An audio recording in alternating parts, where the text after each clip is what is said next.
डर जाता है हर शख्स सुनते ही आजकल नाम कोरोना।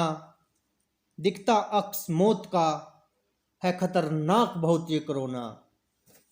नमस्कार, आदाब दोस्तों, मैं आपका अपना मित्र विक्रांत राजलीवाल आज अपने एक अत्यंत ही महत्वपूर्ण कॉलम वीडियो के साथ आपके सम्मुख उपस्थित हुआ हूँ। कोरोना संक्रमण एक रूप अनेक।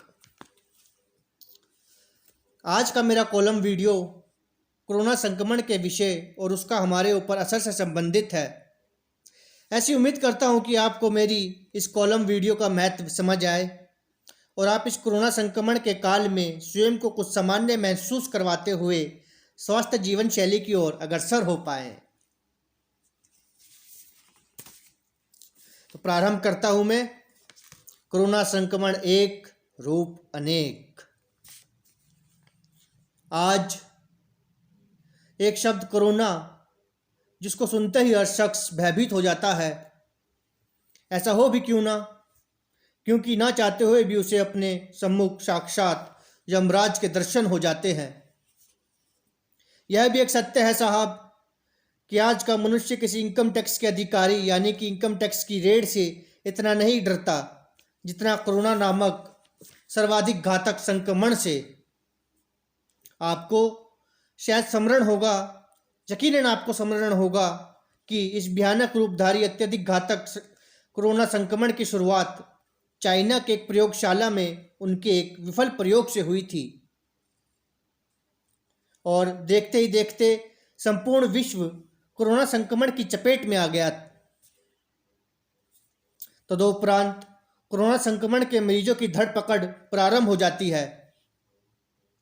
उस समय लोग, जनमानस स्वयं को कोरोना पॉजिटिव पाए जाने से इस कदर भयभीत होने लगे कि मानो कोरोना पॉजिटिव पाए जाने पर उन्हें पृथ्वी से निष्कासित कर किसी अन्य ग्रह पर फेंक दिया जाएगा।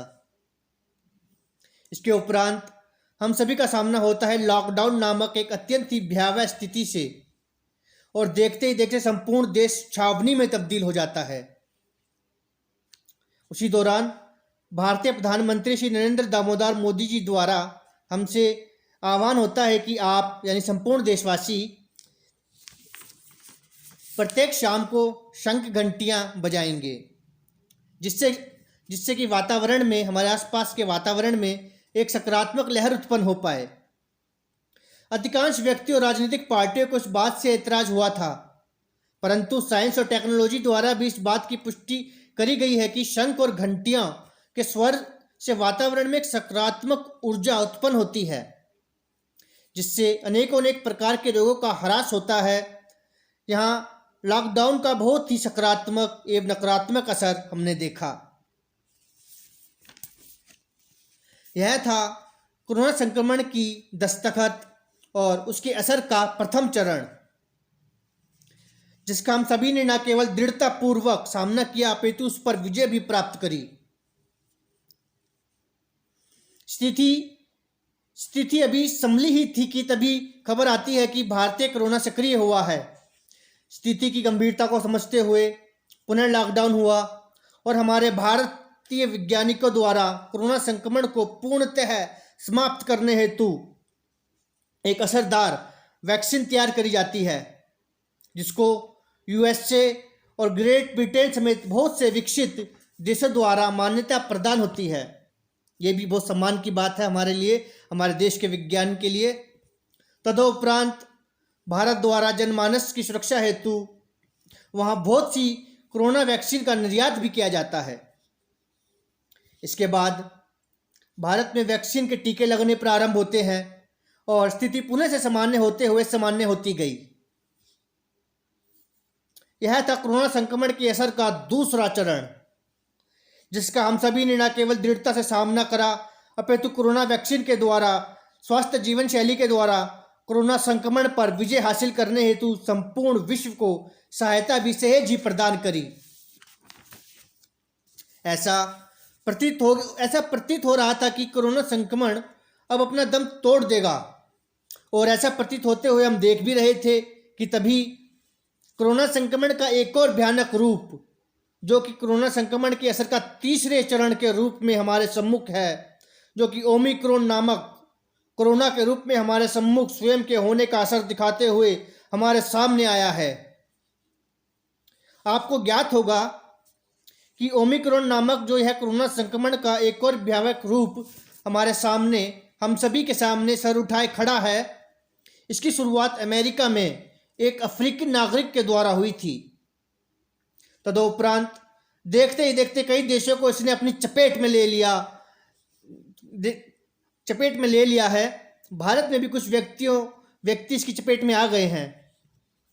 यहाँ मैं विक्रांत राजलीवाल, आपका मित्र, उपयुक्त समस्त अनुभवों के आधार पर इतना ही कहना चाहूँगा कि हम सभी को कोरोना संक्रमण के भयावह रूप ओमिक्रॉन का भी सामना दृढ़तापूर्वक करना होगा।